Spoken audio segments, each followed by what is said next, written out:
பர்திமேயு சுவிசேஷ ஊழியங்கள் வழங்கும் நற்செய்தி நேரம். தேவ செய்தி பாஸ்டர் ஆர். அகஸ்டின். இந்த நாளில் உங்களோடு நான் பேசி வருகிறேன்.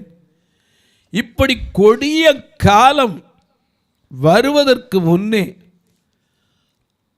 எத்தனை கொடிய காலம்! சூரியன் சந்திரனில் மாற்றம், அன்பு தணிந்து போகிற காலம்.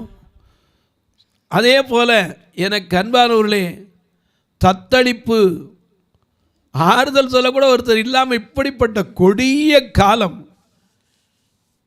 வர்றதுக்கு முன்னே நாம் எதுக்கு தகுதிப்படணுமா?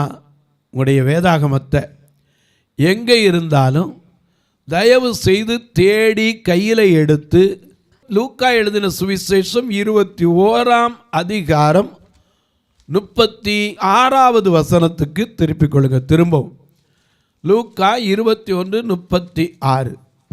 அப்படி எல்லாரும் தேடி எடுக்கிற வரைக்கும் பாடுமா? அல்லேலூயா பாடுமே, இயேசு பாதம் சேருமே, அதில் பாவம் தீருமே.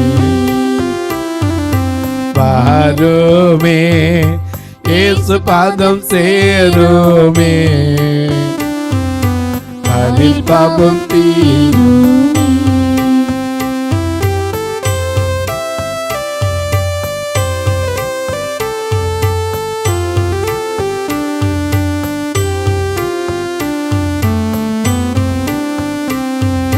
பாடுமே, இயேசு பாதம் சேருமே,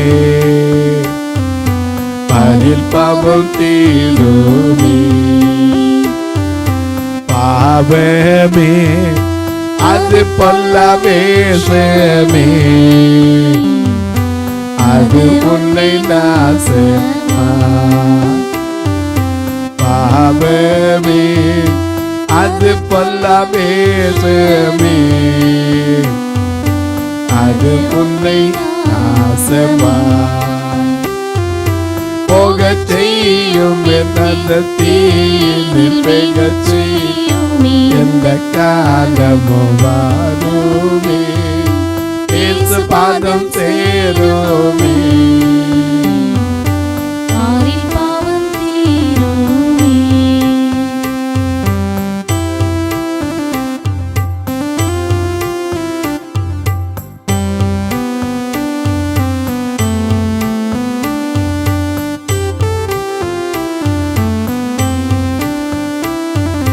மரணமே நில்லையா தீரமே, பிரிவினை செய்யுமே. மரணமே நில்லையா தீரமே, பிரிவினை செய்யுமே. தருணம் போக்காதி கிருபை தாங்கியது, இது சமயம் கிடைச்சது. பாடுமே, இயேசு பாதம் சேருமே, அதில் பாவம் தீருமே. எல்லாம் எடுத்திருப்பீங்க. வாசிக்க சொல்லட்டுமா? லூக்கா 21:36 தொடர்ந்து வாசிக்க பார்க்கலாம். ஆகையால் இனி சம்பவிக்க அதென்ன ஆகையால்னா என்ன? ஆகையால் 28ஆம் வசனத்தை வாசிங்க. இவைகள் சம்பவிக்க தொடங்கும் போது, இப்ப மேல காட்டின அன்பு தடிஞ்சு போகும், மாற்றங்கள் ஏற்படும் இல்லையா? அது மட்டுமல்ல, பஞ்சங்கள் கொள்ளை நோய்கள்லாம் வரும். இவைகளெல்லாம் வேதனைகளுக்கு ஆரம்பம். இந்த வேதனைகளுக்கு ஆரம்பமா இருக்கிற இவைகள் சம்பவிக்கும் போது உங்கள் மீட்பு சமீபமா மீட்பு பக்கத்துல வருதுன்னு அர்த்தம். நீங்கள் நிமிர்ந்து பார்த்து உங்கள் தலைகளை உயர்த்துங்கள். ஏன்னா அதுல ஒரு காரியம், நாம எதுக்கு பாத்திரமாகணும், அதுக்கு அடையாளம் நிறைய சொல்லியிருக்கார். அதில் 36ஆம் வசனத்துல பாருங்க. ஆகையால் இனி சம்பவிக்க போகிற இவைகளுக்கெல்லாம். ஒரு நிமிஷம், இனி சம்பவிக்க போகிறேன்னு இருக்கு. இப்ப சம்பவிக்கிறதே தாங்க முடியுதா? இல்ல. இனி சம்பவிக்க போதான். இப்பமே என்னென்னலாம் சம்பவிச்சு, எத்தனை பெரிய கோடீஸ்வரன்லாம் வாரிக்கிட்டு போச்சு. ஏன்னா எசேக்கியேல் சொன்ன வார்த்தை நிறைவேறினது நீங்க மறக்க கூடாது.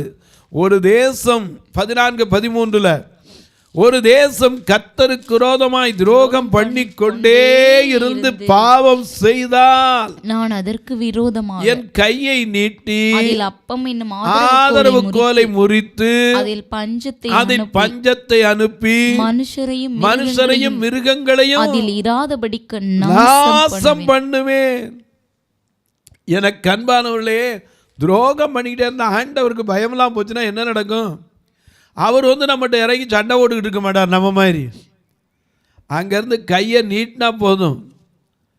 ஏன்னா அவருக்கு என்னது, ஒரு வார்த்தையிலே சுகம், ஒரு வார்த்தையிலே மதுரம், ஒரு வார்த்தையிலே எல்லாம் சந்தோஷம். ஏன்னா அவருக்கு ஒரு வார்த்தை போதும். வெளிச்சம் உண்டாகட்டும் சொல்லணும், உண்டாயிருச்சே. ஜலமெல்லாம் பிரிய கிடக்கணும்னு சமுத்திரமாச்சே. இந்த பூமி அழியட்டும் சொல்ல எவ்வளோ நேரம் ஆயிரும்? ஏன் சொல்லல? அவர் யாரு? இரக்கம் உள்ளவரே, இரக்கம் உடையவரே, இரக்கம் உள்ளவரே, மனதுருக்கம் உடையவரே, நீடிய சாந்தம் பொறுமை அன்பு நிறைந்து வாழ்பவரே, நீடிய சாந்தம் பொறுமை அன்பு நிறைந்து வாழ்பவரே,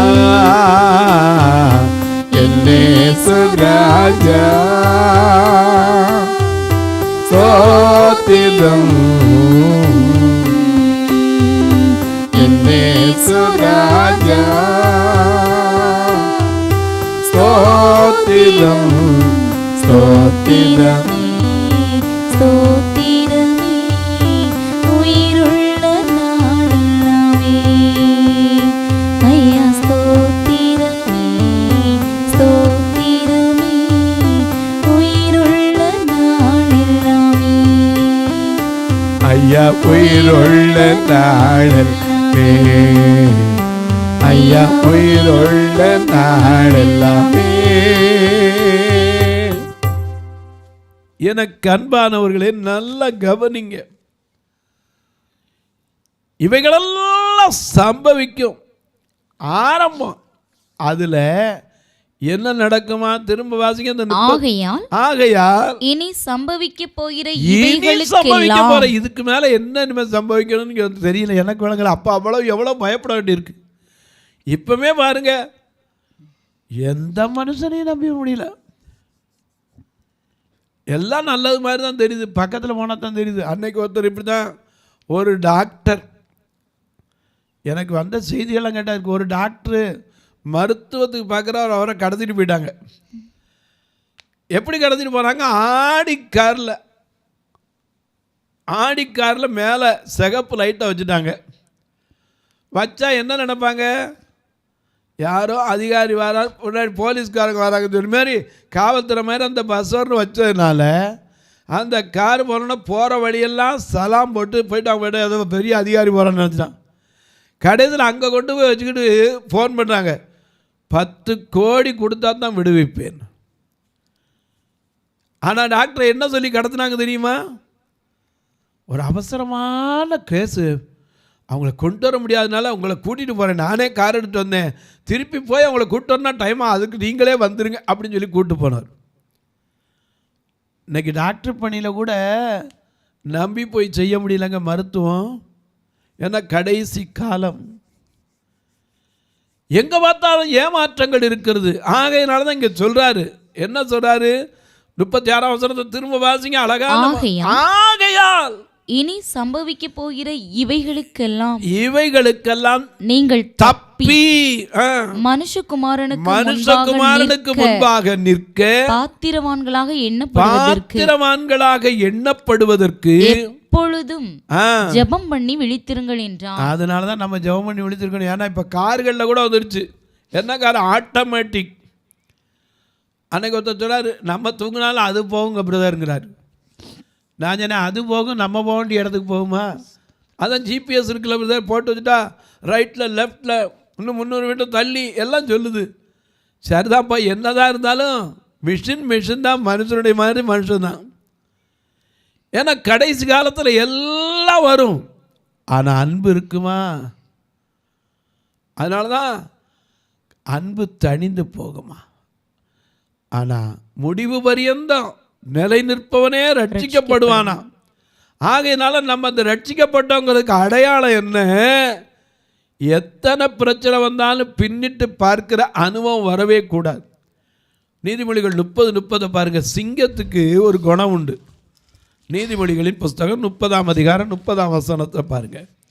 மிக அருமையான மிருகங்களில் சௌரியமானதும் ஒன்றுக்கும் பின்னடையாததுமாகிய சிங்கமும் போர் குதிரையும்.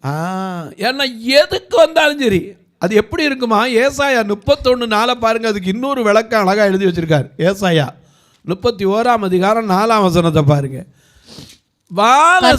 என்னுடனே சொன்னது, சிங்கமும் பாலசிங்கமும் தங்கள் இரையை பிடித்திருக்கும் போது தங்களுக்கு விரோதமாய் கூப்பிடுகிற திரளான மேய்ப்பரின் சத்தத்தினாலே கலங்காமலும் அவர்கள் அமளியினாலே பணியாமலும் இருக்கிறது போல சேனைகளின் கர்த்தர் சீயோன் மலைக்காகவும் அதன் மேட்டுக்காகவும் யுத்தம் பண்ண இறங்குவார். பின்னிட்டு பார்க்கவே மாட்டார். ஏன்னா அதுக்கு இறைய பிடிச்சிட்டுனா எத்தனை மெய்ப்படு கத்துனாலும் சரி அது என்ன செய்யாது? கலங்காது. யூத ராஜசிங்கம் நம்மோடு இருக்கிறார், நாம ஏன் கலங்கணும்? எனக்கு கண்பானுடைய ஒன்றை தெரிஞ்சுக்கங்க, அவருக்கு முன்னாடி நாம் நிற்கிறதுக்கு பாத்திரவான்களாய் ஆகும்படிக்கு அப்படின்னு அந்த வசனத்தை முடிங்க. 37 சேர்த்து வாசிங்க. நாம் எங்கே நிற்கணுமா? மனுஷகுமாரனுக்கு முன்பாக பாத்திரவான்களாக எண்ணப்படுவதற்கு எப்பொழுதும் ஜெபம் பண்ணி விழித்திருக்க வேண்டும். நாம தான் என்ன செய்யணும்? எச்சரிக்கையாக இருக்கணும். ஏன்னா எல்லாம் வரும், எல்லாம் கடைசி காலத்தில் நடக்கும். மனுஷருக்கு மனுஷர் விரோதம் வரும். அதனால தான் அங்கே ஆரம்பிக்கும் போதே சொல்றாரு, யுத்தங்களின் செய்திகளும் கேள்விப்படுவீங்க. மாமியாருக்கு விரோதமா மருமக நிற்பா, தகப்பனுக்கு விரோதமா பிள்ளைகள் நிற்கும், புருஷனுக்கு விரோதமா மனைவியே என்ன செய்வா? பிளான் பண்ணுவா, இவளை எப்படி அழிக்கணும். எல்லாம் கடைசி காலத்தில் நடக்கும், ஆனால் முடிவு வராது. எனக்கு அன்பானவர்களே, நல்ல கவனிங்க. மிக நமக்கு அழகாக எழுதி வச்சிருக்கார். ஆனால் இப்படிப்பட்ட காலத்திற்கு நம்ம பாத்திரவான் ஆகாதபடிக்கு நம்ம தடை பண்ணுறது என்ன தெரியுமா? அன்பு மட்டுமல்ல, பெருந்திண்டி. லூக்கா 21:34. உங்கள் இருதயங்கள் பெருந்திண்டியினாலும் செழிப்பு. இன்னைக்கு செழிப்பு வந்துருச்சுன்னா ஆண்டவர் எங்கே நிற்க தெரியுமா? வெளிப்படுத்தின விசேஷம் 3ஆம் அதிகாரம் 17 இருந்தே வாசிங்க. நீ நிர்பாக்கியம் உள்ளவன், பரிதபிக்கப்படத்தக்கவனும், தரித்திரனும், குருடனும், நிர்வாணியமாய் இருக்கிறதை அறியாமல் நான் ஐஸ்வர்யவான் என்றும் திரவிய சம்பன்னன் என்றும் எனக்கு ஒரு குறைவும் இல்லை என்று சொல்லுகிறபடியால் நான் நீ ஐஸ்வர்யவான் ஆகும்படிக்கு. ஐயா நல்லா கவனிங்க. அந்த ட்ரெஷரர் ஸ்டேட்மெண்ட் கொடுக்கிறார், எங்களுக்கு ஒரு குறையில நல்லா காணிக்க வந்துச்சு, எல்லாம் இருக்கு, நாங்க ஐஸ்வர்யவான். அப்ப ஆண்டவர் எங்க நிற்கிறாரு? அதே லவோதிக்கா சபையில தான் பார்க்கிறோம். 20ஆம் வசனத்துல இது வாசற்படியில செழிப்பு வந்துச்சுன்னா ஆண்டவர் எங்க போய் நிற்பாரு? வாசலுக்கு போயிடுவார். எனக்கு அன்பானவர்களே, ஒன்றை நம்ம தெரிந்து கொள்ளுங்க. பெருந்திண்டியினாலே என்னையா சொல்கிறீங்க? சொல்கிறது புரியலைங்க. கொஞ்சம் யோசிச்சு பாருங்க. லூக்கா எழுதின சுவிசேஷம் 12ஆம் அதிகாரம் 16ஆம் வசனத்துக்கு உங்களுடைய வேதத்தை திருப்புங்க. அல்லாமலும் ஒரு உவமையை அவர்களுக்கு சொன்னார். இயேசு ஒரு உவமையை சொன்னார். ஐஸ்வர்யமுள்ள ஒருவனுடைய நிலம் நன்றாய் விளைந்தது. நல்லது. விளைய வச்சது யாரு? கர்த்தர். ஏன்னா விதைக்குள்ள ஜீவனை வச்சது யாரு? கர்த்தர். ஏன்னா கோதுமை மணியானது நிலத்திலே விழுந்து சாகாவிட்டால் தனித்திருக்கும், செத்ததே ஆனால் மிகுந்த கனிகளை கொடுக்கும். அது அழியும் போது அங்க ஜீவன் உண்டாகுது. அதுக்குள்ள ஜீவனை வச்சார். இங்க வாசிக்க பார்க்கலாம். அப்பொழுது அவன், நான் என்ன செய்வேன்? என் தானியங்களை சேர்த்து வைக்கிறதற்கு இடமில்லையே. நான் ஒன்று செய்வேன், என் களஞ்சியங்களை இடித்து பெரிதாக கட்டி. ஒரு நிமிஷம், இது நல்ல தீர்மானம். ஏன்னா ஆண்டவர் கொடுக்குற ஆசீர்வாதத்தை விரயம் பண்ணுறது புத்திசாலித்தனம் இல்லை.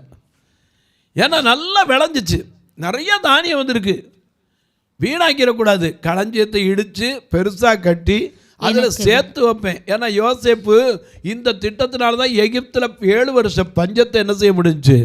மக்களை காப்பாற்ற முடிஞ்சு. ஏன்னா விளைச்சல்ல காலத்தில் 5ல் 1 வாங்கி அதை என்ன செய்யணும்? தானிய கிடங்குல அவன் சேர்த்து வைக்கணும். அன்னைக்கே சொன்னான், எனக்கு அன்பானவர்களே, நான் அன்னைக்கு அதில் சேர்த்து வச்சது தப்பு இல்லை. ஆனால் களஞ்சியத்தை இடிப்பேன், பெருசாக கட்டுவேன், எனக்குரிய எல்லாவற்றையும் சேர்த்து வச்சுக்கிட்டு என்ன சொல்லுவேன்? ஆத்துமாவே. என்னது ஆத்துமாவே? ஆத்துமாவுக்கு என்ன சோறு தெரியும்? மனுஷனுக்குள்ள இருக்கிற ஆத்மா அறிவில்லாமல் இருப்பது நல்லதல்ல. ஏன்னா அதனால தான் நாம சரீரமே உன் ஆண்டவரை துதின்னு பாடல. என்ன பாடுறோம்? ஆத்துமாவே. ஆத்துமமே என் முழு உள்ளமே ஆண்டவரை தொழுதேத்து நாள்வரை அன்பு வைத்தாதரித்த ஆண்டவரை தொழுதேத்து போற்றிடும் பானோ கூதல துள்ளோ சாத்துதற்கரிய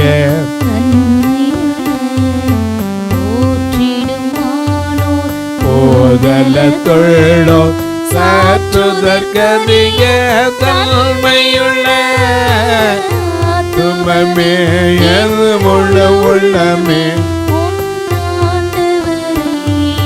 தொழுதேத்து தாழ்வதை அன்பு வைத்தாதரித்த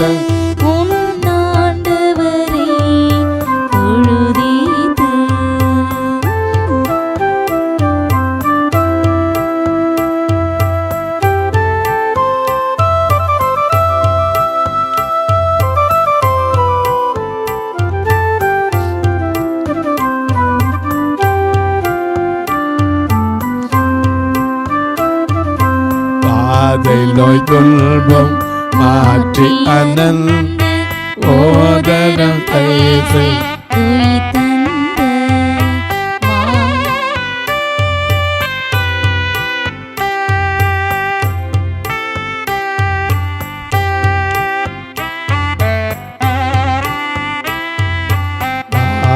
நோய் துன்பம் மாற்றி அனந்த ஓதனம் கைசை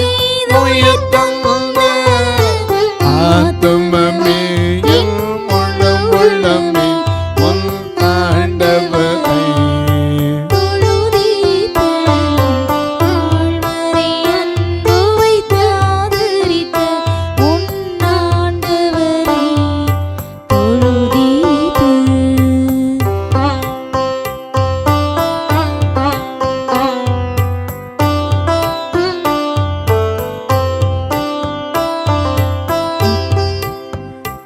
எனக்கு அன்பானவர்களே, இப்போ என்ன சொல்றாரு? எல்லா தீர்மானம் நல்லதுதான். ஆனா என் ஆத்மாவே உனக்காக. ஆத்மாவுக்காக சேர்த்து வச்சு என்ன இது பிரயோஜனம்? நல்லா தின்னா தொந்தி வரும். நிறைய பேருக்கு அதான காலையில் நடக்க முடியல. இங்கே பாரு, என் ஆத்மாவே நீ உனக்கு அநேக நாட்களுக்கு என்ன செஞ்சிருக்கேன்? வருஷங்களுக்கு அநேகம் பொருட்கள் சேர்த்து வச்சிருக்கிறேன். நீ இளைப்பாரி புசித்து குடித்து பூரிப்பாயிரு என்று என் ஆத்துமாவோடு குடிக்கிறது எதுக்காக? சரி எதுக்கு? ஆனா இங்க யார்கிட்ட பேசுறாரு? ஆத்துமா. அதனாலதான் ஆத்மாவை பார்த்து சொல்றாரு, நீ புசித்து குடித்து பூரிப்பாயிரு அப்படின்னா என்று தனக்குள்ளே சொல்லிக் கொண்டான். அப்பதான் கேட்டுச்சு, மதிகேடனே உன் ஆத்துமா உன்னிடத்திலிருந்து இந்த ராத்திரியிலே எடுத்துக்கொள்ளப்படும், அப்பொழுது நீ சேகரித்தவைகள் யாருடையதாகும் என்றார். சரி, 20ஆம் வசனத்தையும் வாசிங்க. தேவனிடத்தில் ஐஸ்வர்யவானாயிராமல். நல்ல கவனிங்க, நாம எங்க ஐஸ்வர்யவானா இருக்கணும்? தேவனிடத்தில் ஐஸ்வர்யவானாய் இராமல் தனக்காகவே பொக்கிஷங்களை சேர்த்து வைக்கிறவன் இப்படியே இருக்கிறான். அப்படித்தான் இருக்கான். ஏன்னா அறிவு இல்லாம தான் இருக்கான். தேவனிடத்துல சேர்த்து வச்சா இங்க பூமியில உங்கள் பொக்கிஷங்களை சேர்த்து வைக்கிறான். என்ன நடக்குது? துருவும் முடிக்குது, திருடன் கண்ணமிட்டு திருடுறான்.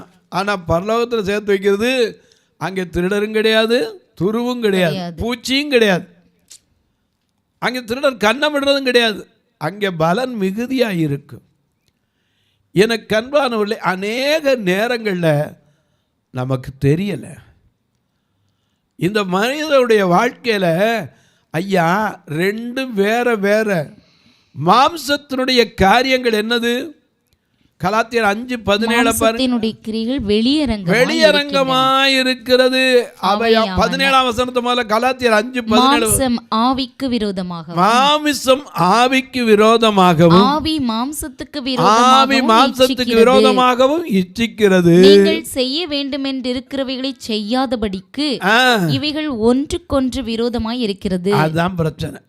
இங்க சரீரம் இருக்கிறவங்க, இந்த ஆத்மா, எனக்கு அன்பான முப்பரிமாணம் உள்ளவன் மனிதன், ஆவி ஆத்மா சரீரம். ஆமா, ஆனா எதை பார்த்து தான் சொல்றோம்? ஆத்மாவே ஸ்தோத்தரி, என் ஆத்மாவே கர்த்தரை ஸ்தோத்தரி, என் முழு உள்ளமே அவருடைய பரிசுத்தமான நாமத்தை ஸ்தோத்தரி, என் ஆத்மாவே கர்த்தரை ஸ்தோத்தரி, அவர் செய்த சகல உபகாரங்களையும் மறந்துடாத. ஏன்னா சரீரத்துக்கு தெரியாது, தின்னாச்சுன்னா அடுத்த நிமிஷம் போயிடும். பெருந்திண்டி. இன்னைக்கு அநேக நேரங்களில் பார்த்தீங்கன்னா செழிப்பு செழிப்பு செழிப்பு செழிப்பு வந்தால் ஆண்டவன் மட்டும் நிற்கிறது இல்லைங்க. பெருந்திண்டினாலும் லௌகீக கவலைகள், வெறி. எனக்கு கண்வனுடைய மனுஷனுக்குள்ள வெறி. ஒருத்தனுக்கு ஒருத்தன், ஒன்னை விட நான் மிஞ்சிறேன், என்னை விட நீ மிஞ்சிறேன். அன்பு இருக்காங்க? ஊழியக்காரங்களுக்குள்ள அன்பு இருக்கா? ஊழியம் பண்ணுறேமோ எங்க எல்லாரும் ஒருமித்திருந்து அப்போஸ்தலர் 2:44 விசுவாசிகள் எல்லாரும் ஒருமித்திருந்து சகலத்தையும் பொதுவாய் வைத்து அனுபவித்தார்கள்னு வேதம் சொல்லுது. எங்கள் போதவர்கள்லாம் வாங்க ஊழியத்துக்கு தானே காணிக்க வாங்குற, மொத்தமாச்சு எடுப்போம்னு சொன்னால் யார் வருவா? அங்கே தான் அன்பை பார்க்கணும். ஒருத்தருக்கு ஒருத்தர் அன்பை பார்க்கணும்னா இங்கேருந்து அந்த சபை போனால் சரி, அங்கே எடுத்தேன்னா செல்லாது, இங்கே எடுத்தாச்சான் செல்லும். கால்களை கழுவிட்டாலே சுத்தமாக இருக்கான்னு இயேசுவே சொல்லிட்டார். பேதுரு சொன்னா, எப்போ நான் உன்னை கழுவாட்டா என்கிட்ட பங்கு இல்லைன்னார். அப்போ நீ கையை தலை எல்லாத்தையும் கழுவு. அவர் சொன்னார், எப்போ காலை கழுவு, முழுகினவன் ஒருக்கா காலை கழுவுனா என்ன செய்தோம் போதும்னார். இங்கே அப்படி இல்லை, முழுகினாலும் சரி திருப்பி முழுகு, திருப்பி முங்கு. என்ன போதனைகளை எனக்கு புரியலைங்க. கடைசி காலம். அவரவர் தனக்குள்ள தனக்கானதை வச்சுக்கிட்டு எனக்கு ஒன்றும் விளங்கலை. ஆவியின் அபிஷேகம் வந்துச்சுன்னா இங்கே விழ வைக்கிறாங்க. ஆனால் நீயும் நானும் எதுக்கு பாத்திரவானமானோம்? அங்கே போய் இயேசுனுடைய பாதத்தில் விழுறதுக்கு இல்லை, அவருக்கு முன்பாக நிற்க பாத்திரவான்களாகணும். தொலைக்காட்சியில் பார்க்கிற என் அன்பு மக்களே, இந்த நிகழ்ச்சியை நாள்தோறும் பார்க்குறீங்க, கேட்குறீங்க, பரவசம் அடைகிறீங்க. நல்லது. கேட்கிறதோடு விட்டுறாம தயவு செய்து ஒரு வார்த்தை ஜெபம் பண்ணுங்க. ஏன்னா எங்கள் ஊழியம் 2 கண்ணும் தெரியாத மக்கள் மத்தியில் தான். உங்களுக்கு தொலைக்காட்சி ஊழியம் தான் வச்சுருக்கேன், மற்றபடிக்கு அவங்களுக்கு சபைன்னு வச்சுருக்க பார்வையில்லாத மக்களுக்கு. வெளியே எங்கேயாவது சபை கூப்பிட்டா அதுக்கு வர்றேன், அது வேறு விஷயம். ஏன்னா எப்படியா இந்த சபையை நடத்தணுமே, அதுக்காக உழைத்து போகணும். எங்கேயா கூப்பிட்டா போவேன் நான், இல்லாட்டி யார்ட்டையும் போய் நான் வரவான்னு இதுவரை கேட்டதும் இல்லை, கேட்க போகிறதும் கிடையாது. ஏன்னா சிலர் அவங்களே கூட சொல்லுவாங்க, ஐயா எங்கள் சபையில் ஒரு நாள் வந்து செய்தி கொடுக்கணும்பாங்க. இதுக்காக போகிறது உண்டு. இந்த பார்வையற்ற மக்கள் சபையை வந்து பாருங்கள், இவர்களும் ரட்சிக்கப்பட வேண்டும். இவர்களும் தம்முடைய குமாரனுக்கு முன்பாக நிற்பதற்கு தகுதியாகணும். ஏன்னா இயேசுடைய ஆசையே அதுதான். தேவன் தம்முடைய ஒரே பேரான குமாரனை விசுவாசிக்கிறவன் எவனோ அவன் கெட்டு போகாமல் நித்திய ஜீவனை அடையும்படிக்கு அவரையே தந்தருடைய இவ்வளவாய் உலகத்திலே அந்த அன்பில் நீங்கள் இருந்தால் தாராளமாக வாங்க. எத்தனை பேர் அந்த கிளப்பில் மெம்பராக இருக்கீங்க? அந்த அன்புங்கிறதுல வந்து பாருங்க. எத்தனையோ கட்டுமான பணிக்கு நிற்குது. ஐயா ஒவ்வொரு வாரமும் பார்த்தீங்கன்னா கண்ணுதிராங்களை கூட்டிகிட்டு வர்றதுக்கே 4000 ரூபா வேனுக்கு மட்டும் செலவழிக்கிறோம். அந்த ஆத்துமாக்களை அழைத்து வர்றது பெரிய பாக்கியம். நீங்கள் ஒரு வேளை கர்த்தர் உங்களை ஆசீர்வச்சிருந்தா ஒரு மாதம் 4 வாரத்துக்கு 16,000 ரூபா தான். ஒரு நேரம் நல்ல சாப்பாடு கொடுக்க உதவலாம். கண்ணை போல் உதவுற ஒவ்வொருத்தருக்கு கண்ணை கொடுக்க முடியாது, ஊன்றுகோலை கொடுக்க உதவலாம். பார்வையற்றோர் மரித்தா கூட சொந்தக்காரனுக்கு மனசு வராது, ஃபியூனரல் காரியங்களுக்கு உதவலாம். அது மட்டும் இல்லை, உங்கள் ஜெபக்காரியம் எது இருந்தாலும் தாராளமாக சொல்லலாம். காலைல 10லேருந்து 5க்குள்ளே ஃபோன் வழியா. ஒருவேளை உதவி செய்யணும்னு ஆசை இருக்கிறது எப்படி தொடர்பு இல்லை? 2 ஃபோன்லேயும் இங்கே வந்துக்கிட்டே இருக்கும். அதில் ஜிபே ஃபோன்பேலாம் இருக்குது. அது மட்டும் இல்லை, ஐயா எங்களுக்கு கணக்கு வைக்கணுயா, கட்டாயம் வேறு வழியே இல்லை அப்படின்னு சொன்னீங்கன்னா அதுக்கும் வழி இருக்கு. என்னிடத்துல கேட்டால் உங்களுக்கு அதற்கான வழியை சொல்வேன். இப்போ உங்களுக்காக ஜெபிக்கட்டுமா? நல்ல பிதாவே, நன்றியோடு துதிக்கிறோம் சுவாமி. இந்த அருமையான நாளிலே கடைசி காலம் வருமென்று அறிவாயாக என்று இயேசு சொன்னாரே, இந்த கல்லின் மேல் ஒரு கல் இராதபடிக்கு இடித்து போடப்படும், இந்த காண்கிறவைகளெல்லாம் போயிடும் சொன்னாரே. அடையாளங்கள், அநேக அடையாளங்கள், பஞ்சங்கள், கொள்ளை நோய், எங்கு பார்த்தாலும் பூமி அதிர்ச்சிகள், பூகம்பங்கள் எல்லாம் ஏற்படும். ஆனால் அவர் சொல்றார், இனி சம்பவிக்க போகிறவைகளுக்கு நீ நான் தப்பி பிழைக்கணும்னு சொன்னீரே. அந்த தப்பி பிழைப்பதற்கு உமக்கு முன்பாக நிற்பதற்கு என்னை எங்களை பாத்திரவானாய் மாற்றும். இயேசுவின் நாமத்தில் பிதாவே, ஆமென். சபை ஆராதனை ஞாயிறு காலை 10 மணி முதல் 12 மணி வரை. இடம் பர்திமேயு சுவிசேஷ ஆலயம், அன்னை சத்யா நகர், இளமனூர் அஞ்சல், சக்கிமங்கலம் வழி, மதுரை மாவட்டம். பின்கோட் 625201 மற்றும் பர்திமேயு சுவிசேஷ ஜெப வீடு, flat number 107, Eden garden, Muthur, Tirunelveli. Pin code 627011. சிறப்பு உபவாச கூட்டம் ஒவ்வொரு மாதமும் 2வது சனிக்கிழமை காலை 10 மணி முதல் 1 மணி வரை நாகர்கோவில் YMCA ஹாலில் வைத்து நடைபெறுகிறது.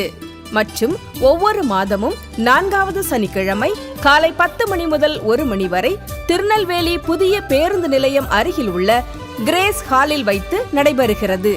எங்கள் எல்லா ஆராதனைகளிலும் கலந்து கொண்டு தேவனை மகிமைப்படுத்த அன்பாய் அழைக்கிறோம். உங்கள் உதாரத்துவமான காணிக்கைகளினால் இவ்வூழியத்தை தாங்க விரும்பினால் R Augustine, account number 5021364331, IFSC code IDIB 000B066, Indian bank, BP Kulam, Madurai.